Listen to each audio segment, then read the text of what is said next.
로이교회 새벽기도에 시작하겠습니다. 123장 찬송입니다. 저들 밖에 한번 중에 양틈에 자던 목자들 천사들이 전하여 주나신 소식 들었네. 노엘 노엘 노엘 노엘 이스라엘 왕이 나셨네. 저 동방에 별 하나가 이상한 빛을 비추어 이 땅 위에 큰 영광이 나타날 징조 보였네. 노엘 노엘 노엘 노엘 이스라엘 왕이 나셨네. 그 한 별이 베들레헴 향하여 바로 오더니 아기 예수 누구신지 그 위에 오자 멈췄네. 노엘 노엘 노엘 노엘 이스라엘 왕이 나셨네. 동방박사 세 사람이 대하기 보고 절하고 그 법의 함 다 열어서 세 가지 예물 드렸네. 노엘 노엘 노엘 노엘 이스라엘 왕이 나셨네. 아멘. 하나님의 은혜와 사랑을 진심으로 감사드립니다. 지난 간밤에도 저희들을 지켜주시고 오늘 또 이 시간 깨워주셔서 또 새로운 날 2024년 또 12월 17일 화요일 이 아침 주님께 드리오니 하나님 오늘 한날 또 온전히 성결되게 하여 주시옵시고 각자 있는 곳에 하나님 아버지 주의 말씀 받고 정말 기도하며 우리 주님과 깊은 교제를 나누는 이 날이 되게 도와주시옵기만을 예수님의 이름으로 기도드립니다. 아멘. 오늘은 우리 출애굽기 제6장 1절부터 우리 5절까지 우리 함께 또 가도록 하겠습니다. 출애굽기 6장 1절 시작. 여호와께서 모세에게 이르시되 이제 내가 바로에게 하는 일을 내가 보리라. 강한 손을 더함으로 바로가 그들을 보내리라. 강한 손을 더함으로 바로가 그들을 그 땅에서 쫓아내리라. 하나님이 모세에게 말씀하여 가라사대 나는 여호와로라. 내가 아브라함과 이삭과 야곱에게 전능의 하나님으로 나타나셨으나 나의 이름을 그 여호와로는 그들에게 알리지 아니하였고 가나안 땅 곧 그들의 우거하는 땅을 주기로 그들과 언약하였더니 이제 애굽 사람이 종을 삼은 이스라엘 자손의 신음을 듣고 나의 언약을 기억하노라. 아멘. 지금 현재 여호와 하나님과 또 바알 종교, 이 바알과의 영적인 전쟁이 시작이 됐습니다. 그래서 이 모세와 아론이 바로에게 가서 우리 종족 히브리 사람을 밖에 나가 3일이라도 하나님께 예배를 좀 드리도록 허락을 해달라. 우리 종생활 잠시 좀 쉬고 그렇게 하겠다. 이렇게 이제 하니 더 그들의 패장들, 그들의 그 감독들에게 이제는 히브리 사람들에게 집도 주지 말고 같은 수량의 벽돌을 구워내게 하라고 더 아주 혹독하게 했습니다. 그 수량을 맞추지 못하니 아주 때리고 더 이렇게 못되게 굴었습니다. 이때 이 백성들이 모세와 아론에게 와서 원망을 하는 그런 이제 일을 듣고 이제 이 모세와 아론이 괴로워서 하나님께 기도하니 하나님의 응답이 오늘 6장 1절에 이제 나오는 것입니다. 이제 내가 바로와 아주 정면 내가 대결해서 이 일을 하겠다고 말씀을 하시면서 우리 하나님은 당신이 누구신지 다시 한번 우리 이제 아론이 있는 데서 이렇게 말씀합니다. 나는 여호와로라.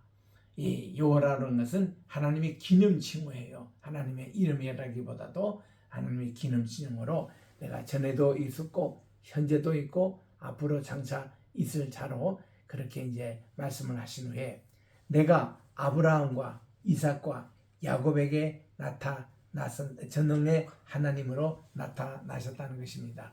그래서 이런 나타나시지만 나의 이름을 여호와로는 그들에게 알리지 아니했다. 이 전능의 하나님이라는 것을 히브리 말로 엘 샤다이다 그럽니다. 엘 샤다이 하나님의 그 전능, 이 전능의 하나님이라는 뜻이 이제 물론 올마이티 가시라고 영어로는 그렇게 번역을 합니다만은 엘 샤다이라는 것은 하나님은 큰 두 산의 그런 하나님이라는 이런 문자적인 뜻이 있습니다. 그래서 이 하나님은 과거 조상들에게는 엘 샤다이 전능의 하나님으로 나타냈지만 나의 이름인 여호와라는 이름을 알리지 않았는데 이제 너희들에게 알린다는 것이죠. 이제 가나안 땅 그들이 우거하는 땅을 주기로 그들과 언약을 했다는 것입니다. 하나님은 약속을 하셨다는 것이죠. 언약의 하나님은 이거를 꼭 지키시는 것입니다. 그래서 이제 애굽 사람이 종을 삼은 이스라엘 자손의 신음을 듣고 나의 언약을 기억한다. 이렇게 하심으로 하나님이 이제는 이 역사에 개입하여 간섭을 하신다는 것입니다. 6절입니다. 그러므로 이스라엘 자손에게 말하기를 나는 여호와로라. 내가 애굽 사람의 무거운 짐 밑에서 너희를 빼어 내고 또 그 고역에서 너희를 건지며 편팔과 큰 재앙으로 너희를 구속하여 너희로 내 백성을 삼고 나는 너의 하나님이 되리니 나는 애굽 사람의 무거운 짐 밑에서 너희를 빼어낸 너의 하나님 여호와인 줄을 너희가 알리라. 요 문구 자체가 하나님과의 언약을 맺을 때에 늘 결론 부분으로 말씀하신 내용입니다. 이거는 뭔가 하니 이제는 내가 너희 조상에게 세운 그 언약을 이제는 너희들과 함께 세우겠다는 것입니다.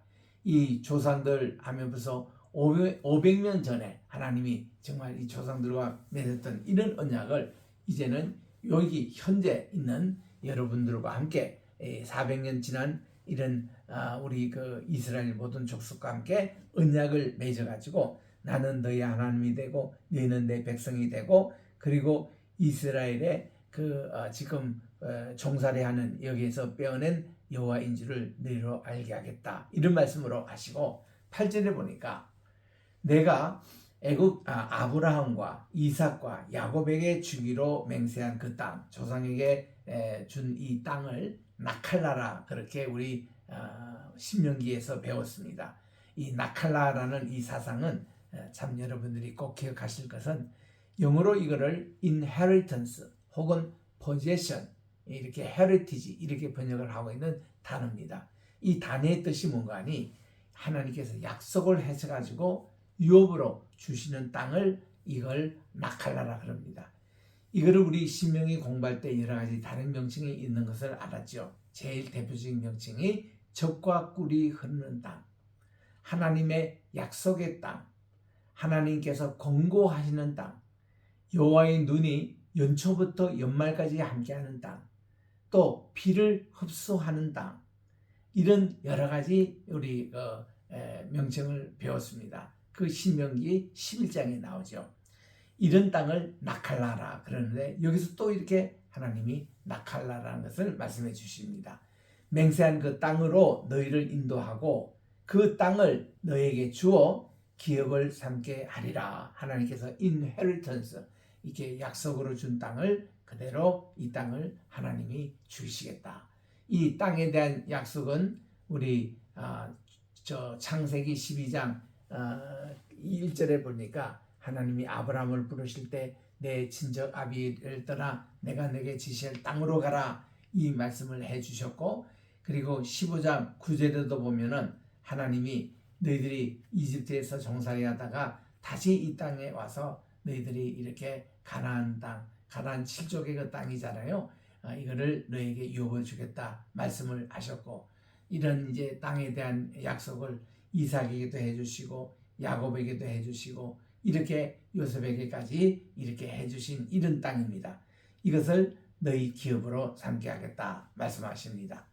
9절에 보니 모세와 이와 같은 메시지를 이제는 이스라엘 자손 전체에게 전했습니다. 물론 이제 모세는 대중연설을 잘 안 해요. 그 아론이 했습니다.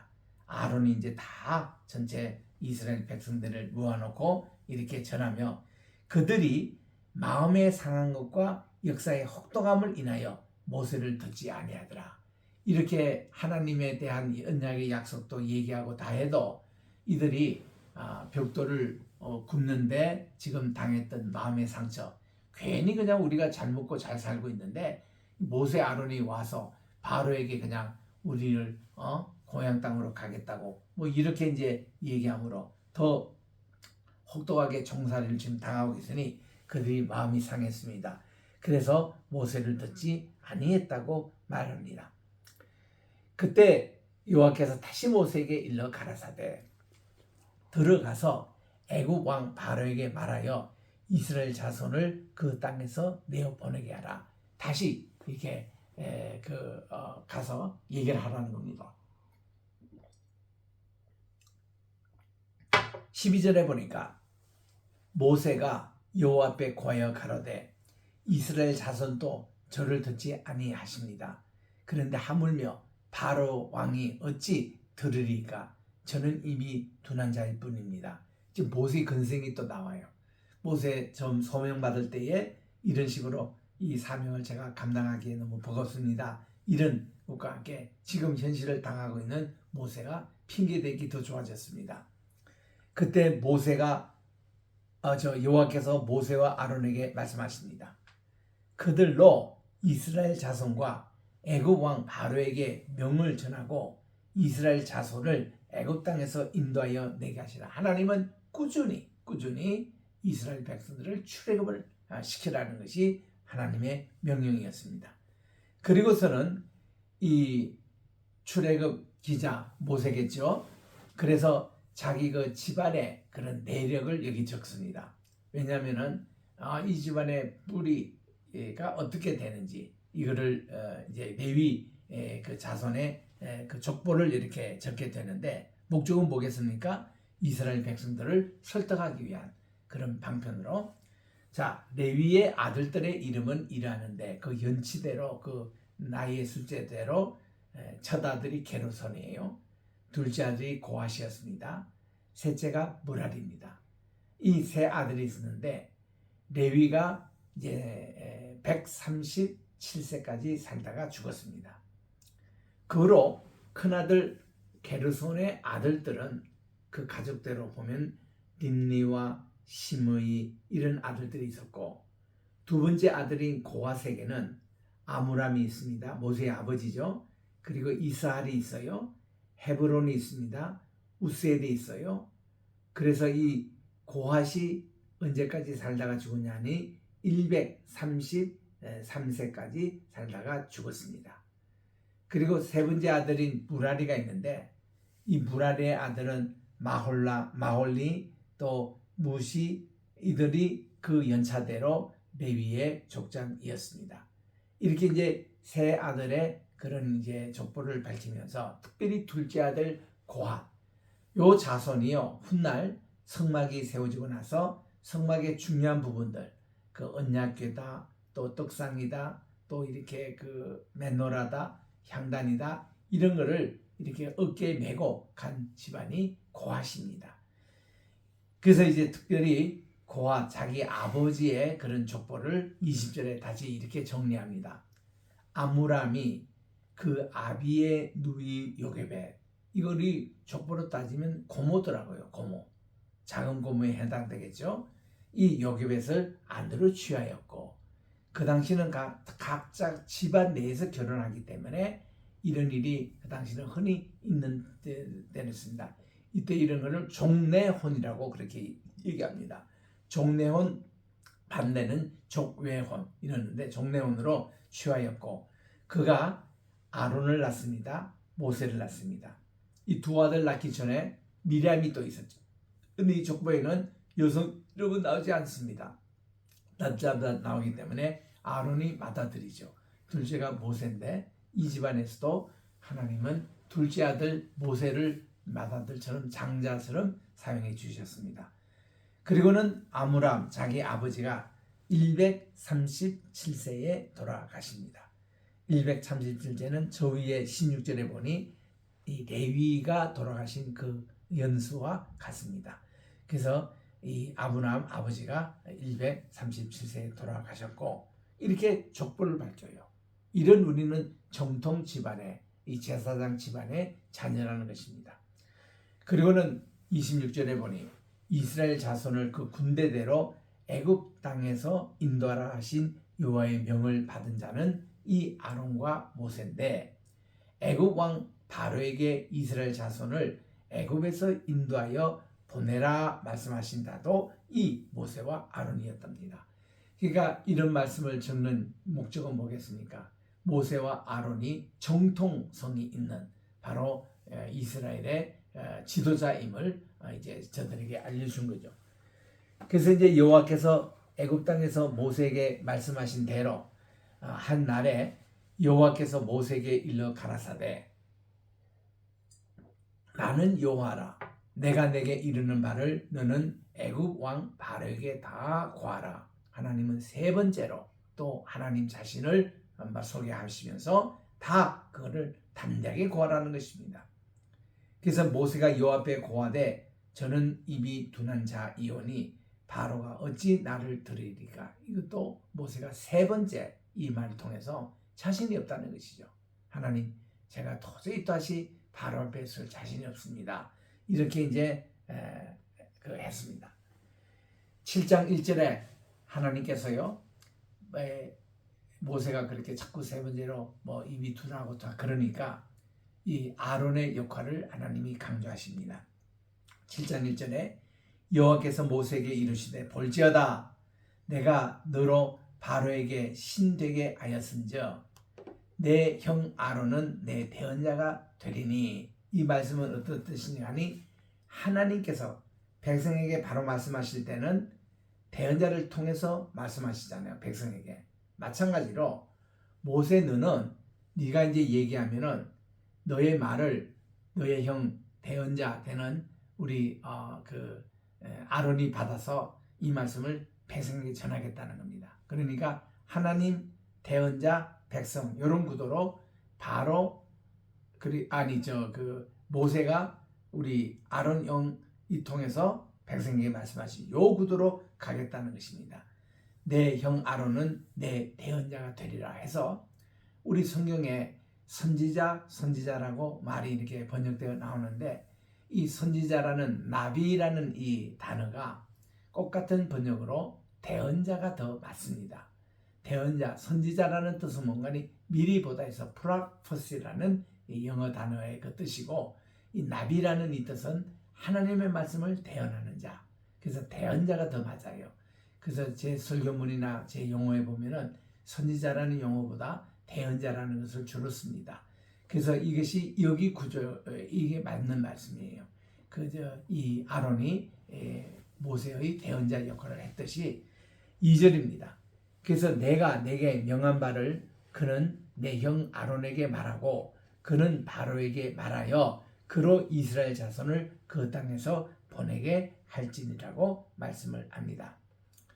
그리고 7장 5절에 보니까 내가 내 손을 애굽 위에 펴서 이스라엘 자손을 그 땅에서 인도하여 낼 때에야 애굽 사람이 나를 여호와인 줄 알리라 그렇게 하시며 모세와 아론이 여호와께서 자기들에게 명하신 대로 곧 그대로 행했습니다. 이제서야 그들이 말씀을 순종하여 그들이 바로 앞에 섰습니다. 이때 그들의 나이도 밝힙니다. 그들이 바로에게 말할 때에 모세는 80세입니다. 아론은 83세입니다. 3년 차이 난다는 거죠. 그래서 지금 이 두 80 넘은 두 분들이 40년 동안 하나님께 귀하게 쓰임받는 것을 보게 됩니다. 출애굽기 7장 8절에 여호와께서 모세와 아론에게 일러 가라사대 바로가 너에게 이르기를 너희는 이적을 보이라 하거든 너는 아론에게 명하기를 너의 지팡이를 가져 바로 앞에 던지라 하라. 그것이 뱀이 되리라. 그런 말씀입니다. 십계라는 영화에 보면은 이게 모세의 지팡이가 바로 앞에 던져져서 뱀이 되는 그런 잘못 그리고 있습니다. 근데 우리 출애굽기 7장 8절에 보니까 바로 앞에서 뱀이 된 것은 아론의 지팡이입니다. 아론의 지팡이를 던지니까 이게 뱀이 됐습니다. 모세와 아론이 바로에게 가서 여호와의 말씀대로 행하여 이런 이방 왕이라든지 이방 그런 지도자들이 말씀을 듣지 않을 때는 이적을 행하는 거예요. 아론이 바로와 그 이제 신하들 앞에서 자기의 지팡이를 던집니다. 뱀이 됐습니다. 그랬더니 바로도 박수들 또 거기에 있는 무당들 이들에게 해서 너희들도 지팡이 던지라 했더니 그 애굽 술객들도 그 술법으로 이렇게 자기 지팡이들이 뱀이 막 됐습니다. 근데 중요한 것은 12절에 보니까 그런 이집트의 강요들이 이렇게 만들었던 이 지팡이들 이거를 던질 때 뱀이 되었었지만 아론의 그 막대기 지팡이에 뱀이 된 것이 그들의 뱀 된 것을 다 삼켰다고 그랬어요. 이것도 이적입니다. 그러니까 이 가짜들은 다 상임을 받는 거예요. 진짜만 살아납니다. 그러니까 이런 이적을 이렇게 보이니까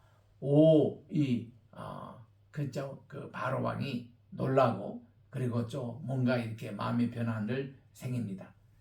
그러나 바로의 마음이 강팍하여 그들을 듣지 아니한다. 이 강팍하게 만든 분도 하나님이십니다. 이 강팍하게 만들므로 이렇게 더 많은 재앙을 하나님이 이렇게 선언하게 하셔서 이집트 사람들이 지금까지 섬겼던 그 우상신들이 아무것도 아니라는 것을 이 10가지 재앙을 통해서 이제 보여주시는 거거든요. 14절입니다. 여호와께서 모세에게 이르시되 바로의 마음이 완강하여 백성 보내기를 거절하는도다. 너는 아침에 바로에게로 가라. 그가 물로 나오리니 여기서 말하는 물은 나일강을 얘기합니다.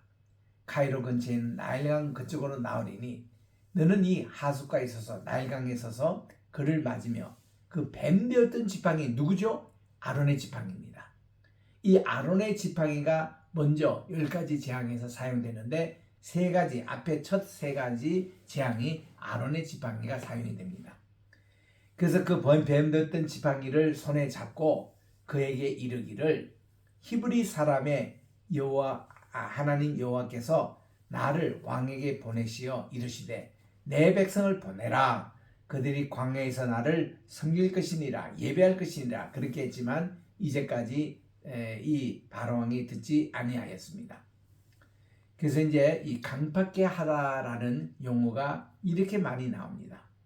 요거를 정리를 해보니까 하나님께서 바로의 마음을 강팍하게 하신 것이 출애굽기 4장 21절, 7장 3절, 14장 4절, 14장 7절에서 I will harden Pharaoh's heart라고 하나님께서 이 바로의 마음을 강팍하게 하신다고 이렇게 씁니다. 또 출애굽기 7장 13절, 22절, 8장 9절, 9장 7절, 9장 35절에 보니까 바로의 마음이 강팍해졌더라. Pharaoh's heart was hardened라고 이렇게 되어 있습니다. 또 바로가 마음을 강팍하게 했다. 자기 마음 스스로. 페라오 하든스 히스 하트라는 것도 출애굽기 8장 15, 20, 32절, 9장 34절에 나옵니다. 또 주께서 바로의 마음을 이렇게 강팍하게 하셨다. 이런 표현, The Lord hardens Pharaoh's, 이것도 출애굽기 9장 12절, 10장 20절, 20장 27절, 11장 10절, 그리고 14장 8절에 이렇게 또 나옵니다. 그리고 하나님이 I have hardened Pharaoh's heart, 하나님이 스스로 말씀하시기를 내가 바로의 마음을 강팍했다. 이것이 출애굽기 10장 1절입니다.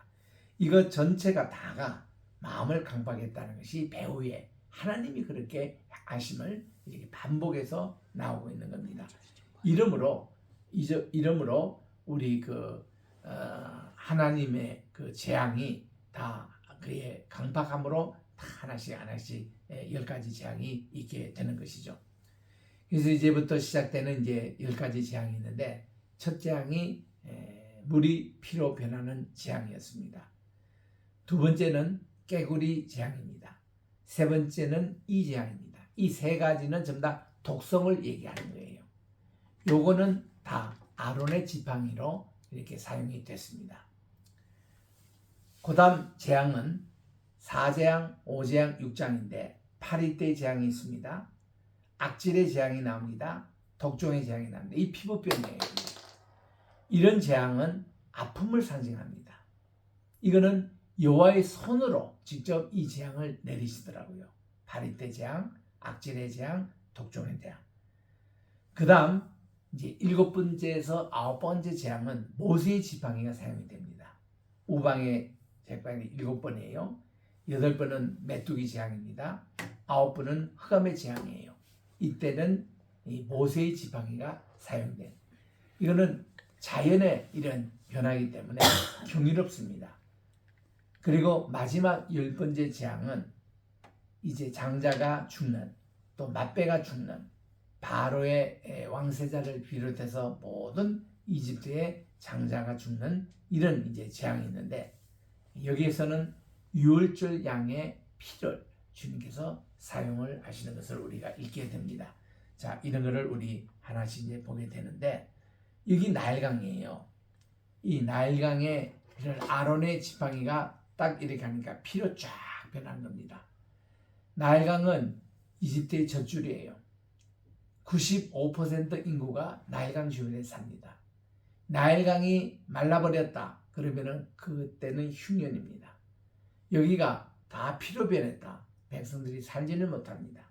이런 나일강이 피로 변하는 그런 이제 재앙이 시작이 되면서 10가지 재앙이 하나씩 이제 공개가 되는 것을 우리들이 읽을 수 있는데, 이 10가지 재앙을 우리가 하나님께서 특별히 주신 것은 우상 문화에서 400년 젖어 있던 이스라엘 백성들이 그들이 여기에 있어 보니까 이거 뭐 흑암이다, 메뚜기다, 이다 이런 걸 주장하는 것이 그들이 섬기는 우상이 아니라 하나님이 이 모든 것을 컨트롤 한다는 것을 보여주심으로 그들이 봤던 이 우상들이 아무것도 아니라는 것을 보여주시는 그런 내용입니다. 또 바로 앞에서 이 모든 재앙을 행하신 또 이제 너희들이 섬기는 우상은 아무것도 아니고 하나님이 이게 흑암의 재앙도 내리고 우박의 재상도 내리시고 하나님이 모든 것을 컨트롤 하시던 것을 그들에게 지금 보여주신, 그래서 마지막에는 이제 이 장자가 죽는 이런 이제 재앙이 이렇게 나올 거라는 것입니다. 그래서 이집트의 종교는 태양의 신입니다. 그리고 많은 종교를 섬기는 그런 것입니다. 거기 가니까 소도 섬기고 또 양도, 또 이제 개 신도 있습니다. 고양이 신도 있습니다. 이집트에 많은 신들이 있는데 대표적인 것이 열재앙을 맡았던 그 신입니다. 첫 번째 나일강을 물로 피로 변했을 때에 그들은 나일강 신인 아피스 하토르 신에게 전했지만 그들의 신은 아무 힘이 없었습니다. 다시 복귀가 되지 않았어요. 그리고 마지막 재앙은 오시리스 신에 대한 것인데, 그들은 이 태양신의 아버지가 되는 오시리스가 모든 생명을 주관한다고 믿었습니다. 그 오시리스 신의 부인이 이시스 신이에요. 이시스 신. 그러니까 오시리스나 이시스 신도 자기 아들의 죽음에 대한 호루스, 태양의 신에 대한 그런 죽음에 대해서는 아무 그들이 힘을 발하지 못한다는, 이것이 각 그 이집트 종교의 허무성을 얘기를 하는 것입니다. 그래서 아까 말씀드린 것을 지금 요약하고 있고, 그래서 이제 10가지 재앙이 있는 것은 우리 출애굽에 보면 3번 열이 나옵니다. 이렇게 10가지 재앙이 있죠. 그 다음 또 그들이 10번이나 우리 모세와 아론을 통해서 하나님께 원망하는 얘기입니다. 백성들이. 그 10번이에요. 불평입니다. 거기에 대해서 하나님은 우리에게 십계명을 주셨어요. 10가지 계명, 십계명을 주셨습니다. 또 이 하나님의 성막의 기구를 보면은 10가지 기구입니다. 이게 성막의 번제단, 물두멍, 떡상, 향단, 촛대, 언약궤, 언약궤 안에 만나의 항아리, 또 아론의 상단 지팡이, 모세의 도술판, 그리고 거기에 뚜껑에 해당되는 것이 언약궤 그 위에 뚜껑 있는 것을 속죄소라 그럽니다. 이렇게 10가지 기구를 하나님이 주신 것이 있는데, 그래서 10, 10, 10, 10 두 개는 긍정적인 것, 두 개는 부정적인 것, 이것을 보게 되는데 내일 계속 있도록 하겠습니다. 기도하겠습니다. 하나님의 은혜와 사랑을 감사합니다. 오늘은 특별히 출애굽기 통해서 우리 6장, 7장 통해서 하나님께서 이제 이스라엘 백성들 또 이렇게 출애굽시키는데 그냥 되지가 않았습니다. 많은 어려움이 있었습니다. 여기에 대해서 모세도 아론도 힘이 지쳤을 때 하나님은 그들에게 하나님은 언약의 하나님이심을 강조하고 여호와 하나님을 강조하시면서 힘을 주셨고, 또 이스라엘 백성들에게 이 말씀을 이렇게 또 권유함으로 했는데 이것도 다 통하지 않으니 하나님께서는 이제 이적의 방법으로 10가지 재앙의 방법으로 바로의 마음을 무너뜨리는 것을 이제부터 시작을 합니다. 하나님, 우리가 하나님은 정말 이런 모든 재앙과 또 이적을 행하신 하나님이심을 저희들이 믿고, 우리 한국에 처해 있는 어려운 지금 상황을 주님은 봅니다. 인간의 방법으로 이게 방법이 없습니다. 아버지, 주님께서 간섭해 주셔서 우리나라를 정리시켜 주시고 또 새로운 아버지 질서를 만들어 주시고, 그리고 여기에 특별히 교회의 역할, 우리 주의 종들의 역할이 정말 얼마나 중요하다는 것을 기억하면서 더욱더 회개하고 하나님께 모든 것을 맡기게 도와주시고, 여호와 하나님이 바로의 마음을 그렇게 강팍하게 만들듯이 오늘날 대한민국을 무너뜨리는 세력들 마음이 강팍합니다. 하나님, 이것도 주님께서 다 다스려 주시고 우리나라가 참된 자유민주주의로 통일이 되게 도와주시고, 이 세계에 정말 하나님의 뜻을 전하고 복음을 수출하는 세계 복음 수출국가, 또 세계 모든 성경을 많이 인쇄해서 보급하고 있는 수출국위원이 하나님 이 역할을 끝까지 감당할 수 있도록 도와주시고, 해외에 나와 흩어져 있는 모든 우리 선교사님들 복 내려 주셔서 이 사명을 끝까지 감당하게 도와주시옵소서. 오늘도 저희들이 이렇게 또한 미얀마에 와서 오늘은 또 양공대학에 가서 또 이렇게 특강을 하려고 하오니 하나님께서 이 국립대학에 설립된 또 우리 한글반 또 축복해 주시고, 또 오늘 또 아버지 많은 특강을 듣는 한 분 한 분들 주여 정말 이 불교 국가입니다. 그들에게 하나님의 역사를 체험하는 이 시간이 되게 도와주시옵고 우리 모두에게 건강 허락해 주시옵기만을 예수님의 이름으로 기도드립니다. 아멘. 하늘에 계신 우리 아버지여, 이름이 거룩히 여김을 받으시오며 나라의 임하옵시오며 뜻이 하늘에서 이룬 것 같이 땅에서도 이루어지이다. 오늘날 우리에게 일용할 양식을 주옵시고 우리가 우리에게 죄 지은 자를 사하여 준 것 같이 우리 죄를 사하여 주옵시고 우리를 시험에 들게 하지 마옵시며 다만 악에서 구하옵소서. 대개 나라와 권세와 영광이 아버지께 영원히 있사옵나이다. 아멘.